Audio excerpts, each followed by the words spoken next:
Jared Chandler, ladies and gentlemen.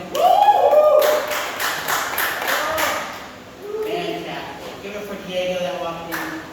Fred had to go for a little while. We're going up some Blue Man video, like a quick 5-minute set. Thank you all for showing up. I know you're exhausted from all the music that was happening today. Speaking of music, I'm a concert journalist, or was, and I started my career off at, I'll tell you the story of how everything started. I was at Pueblo, down the street there, and my teacher, I was writing as an entertainment journalist, and I was starting off with movies, and I wrote out all my friends that were DJs, and then she goes, hey, Sareth, or Blue Man Chew, the other guy, yeah, 303 is coming to town, and I want you to write it out and interview him, and that's where it just took off. I'm like, sweet. So I interviewed him backstage in the green room, which is one of theirs right there, and I got addicted. So I don't think I should have graduated college. So they had like a 2.6 GPA. It was like 7 years in college. I was like Tommy Callahan of Pueblo, and that's the lowest GPA you can get for college graduate.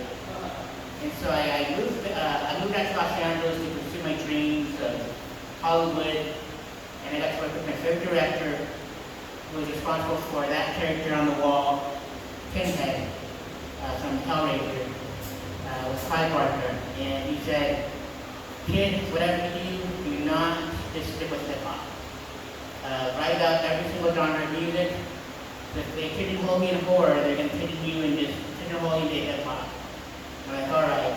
So he goes, what are you writing on? And I'm like, I'm just writing on some notebook, note cards. He goes, here's your journal off my desk. I want you to have it. So I ended up writing about my very first journal that he gave me was like very glittery, and it had all this stuff, very abstract. And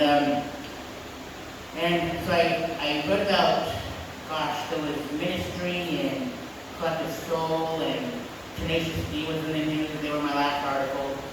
And I remember they had like a phoenix on in the background, and it was very X-rated phoenix, if you will, like a confetti shot out of it. And so I kept on writing, and after I got done with that journal, I gave it back to Clive, and I wrote a little thing in where artists or authors write, and I handed it to him, but he gave it right back after he drew in it, and then he drew part of the male anatomy in there, but made it look like a bird. So it was like a full circle moment with Tenacious D and Clive. And so I just kept on writing, and I kept on getting approved for all these concerts. 150 concerts in like 2 years, I never had to pay for. And I applied that knowledge from Clive, and I applied that knowledge from concerts. I mean, I'm talking like the biggest names in music, at all the historic venues, like the Whiskey Go-Go, like the Viper Room, and the House of Blues.